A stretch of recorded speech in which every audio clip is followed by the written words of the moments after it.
Joining us now, we're going to do a little foreign policy, is Admiral James Ace Lyons. He's been on my show many times. The Admiral, of course, a retired Admiral in the United States Navy who served as commander in the U.S. Pacific Fleet from 1985 to 1987. And he is with us now. Admiral Lyons, good to have you, sir. Yes, nice to be with you. Admiral Lyons. Colonel Mike? We got Colonel Mike is listening in. He can call in any time. We'll see if we can get him piped in, Colonel Mike there. But, Admiral, let's go. There's a lot going on. Trump, the president, meeting today with NATO in Brussels. You know, he's very critical of NATO during the campaign, saying that they're not paying their fair share, and maybe it was a little time for change. But now he's meeting with them and playing nice. What do you make of the whole thing, sir? Well, I think his tactic is to get our NATO partners to meet their obligations and make the necessary financial investment in securing their own security. I mean, it only makes sense.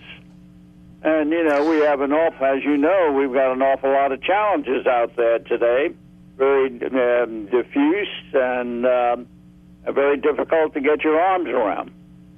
As you saw with this latest terrorist attack in Manchester. And, of course, the apologist will tell you, oh, that has nothing to do with Islam. And let me tell you, listeners, it has everything to do with Islam.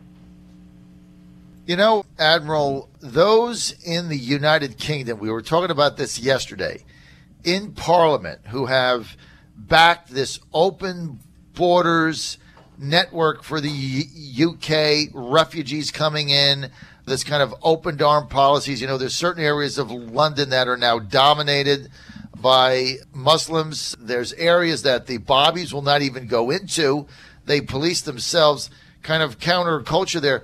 Do you think any of these members of Parliament should have the chutzpah to get up and apologize to their people that they basically created an environment that enabled this to happen and have these young women massacred there? Are they accountable or not? Well, I'll tell you what I would do. I'd make a move into those no-go zones and let them live in there and experience what's going on. That would be a good idea. Give them firsthand knowledge of the system that they've created, right? I mean, they're committing national suicide. Mm-hmm. No question about it. There's no question about it, as is most of Europe. Now, let's get to America. I mean, many people look at this, when you start slaughtering little girls, 8-year-old girls, wives, mothers, children, I mean, you start thinking about what level of risk are we at here in the United States. Do you have any gauge on that, sir? Well, we're at a high level of risk because of our open society and the open borders we've had for the last 8 years. And, of course, I'm glad to see the Trump administration clamping down on the illegal border transfers and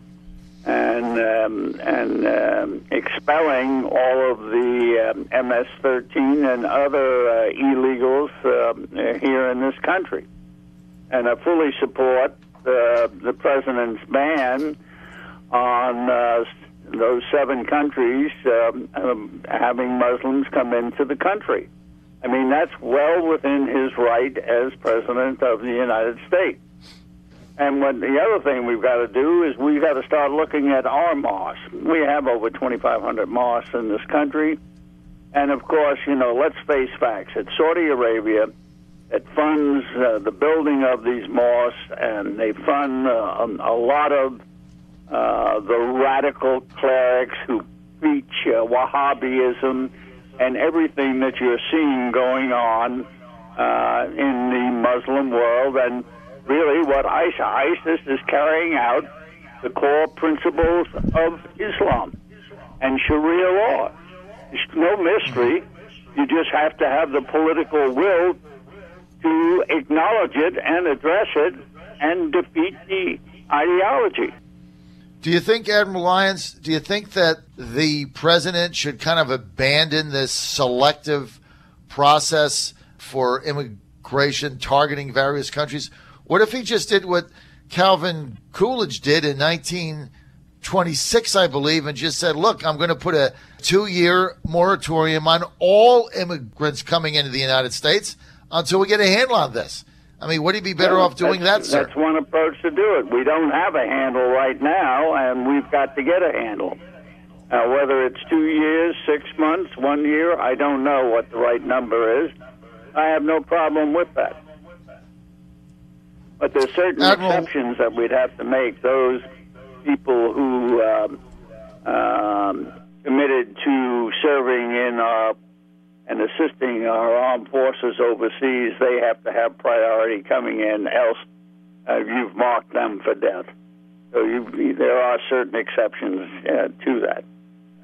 Admiral, what level of risk are we at here in the United States for having something happen to us like just happened in Manchester at that concert, sir? Well, I'm sure it's higher than 50%. That's not good. All right, we're with Admiral James Ace Lyons, retired admiral in the United States Navy. He served as the commander of the United States Pacific Fleet from 85 to 87. You can always get more info by going to lionllc.com, lionllc.com for his biography and other things going on there. Admiral, let's get to this Pacific Fleet, the Korean Peninsula, Pyongyang, another couple of missile tests. Are they rattling sabers? Should we be putting pressure on China, or should we be looking for some sort of military action to deal with this threat from North Korea? You had to deal with it when you were there.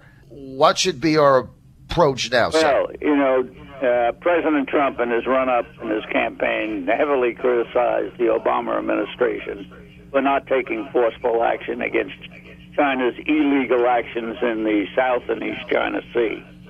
And he made a lot of statements. He was going to declare China a currency manipulator, unfair trade barriers, everything. And he was going to be very tough on China. So, I did an op-ed on this. So what did Xi Jinping do, the Chinese president? He preempted Trump, and he played the North Korea nuclear card. And what the Trump administration did, they fell into the trap of all the previous administrations. Oh, we have to be nice to China to solve the North Korea nuclear problem, totally forgetting that it's China that created the North Korea nuclear problem along with Russia. So all of these forceful actions we're going to take against China suddenly were removed from the table, and now we go somewhat hat in hand and asking them to please help us out, which is never going to happen. So we should have doubled down. We should be taking the actions that the president had outlined he was going to do. And there are a number of things we should do in playing our own Taiwan card against China, which includes increasing the military assistance that we should be providing to them, make a determination to sell them the F-35 aircraft, upgrade their indigenous submarine building program, and providing guided projectiles for their 600 155-millimeter artillery pieces.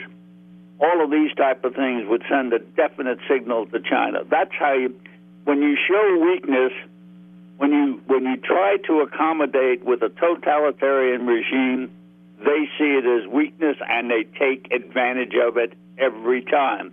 We just don't seem to learn. What the Chinese did is they gained leverage over Trump by encouraging the North Koreans, as you're laying out here, to kind of up the ante on this nuclear threat. So then we have to go back to China, get rid of all the rhetoric, hat in hand, and saying, look, we need your help with North Korea, when in fact they're the ones that created it and stoked it in order to get leverage over the Trump administration.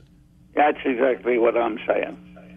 All right. So what you're advocating here, Admiral Lyons, is that the policy should be that, look, you're never going to get China to do anything, all right? Because that's their, I mean, what you're saying is North Korea represents, no pun intended, the ace in the hole they have. Yeah. So they just keep stoking that. We go back to them. We don't do anything. We need them.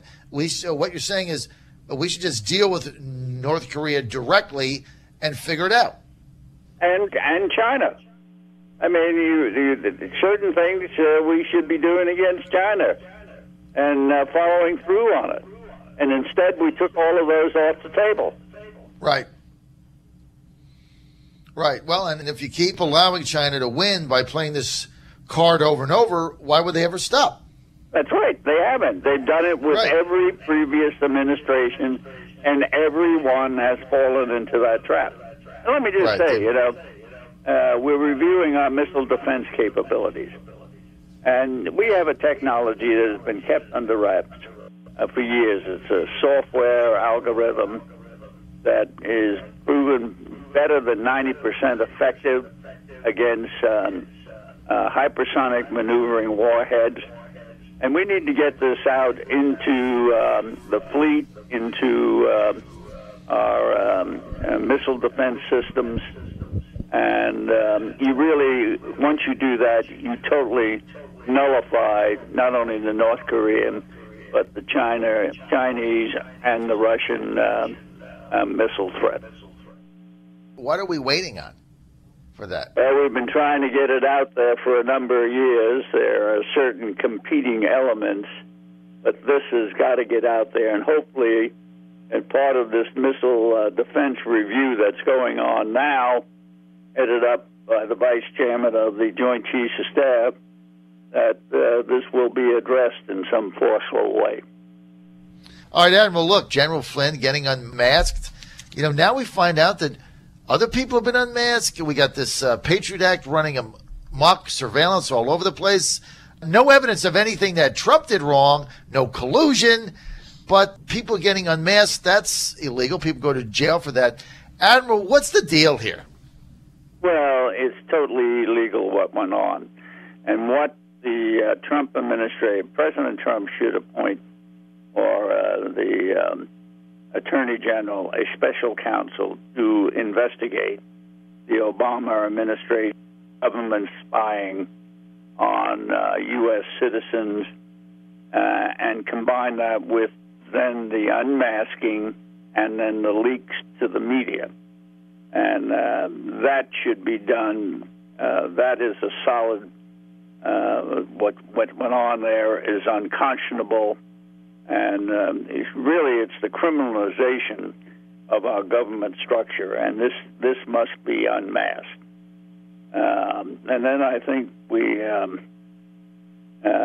need to have a committee in Congress really investigate the violation of the Espionage Act by the former Secretary Clinton and those around her, including the former president, because they had no authority to operate that unsecure server.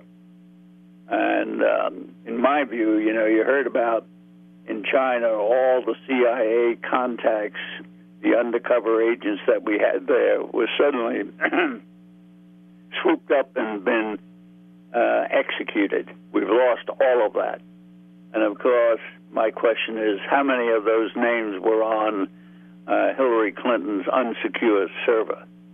We know of a engineer in Iran that was working for us, and his name got exposed on that server, and he got executed.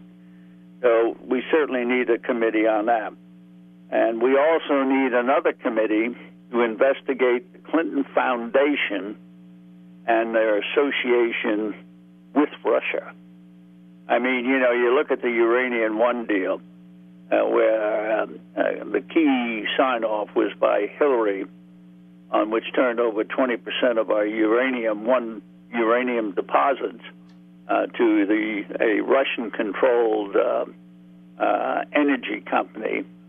And miraculously, the board of directors of that company, through the generosity of their heart, contributed over $100 million to the Clinton Foundation.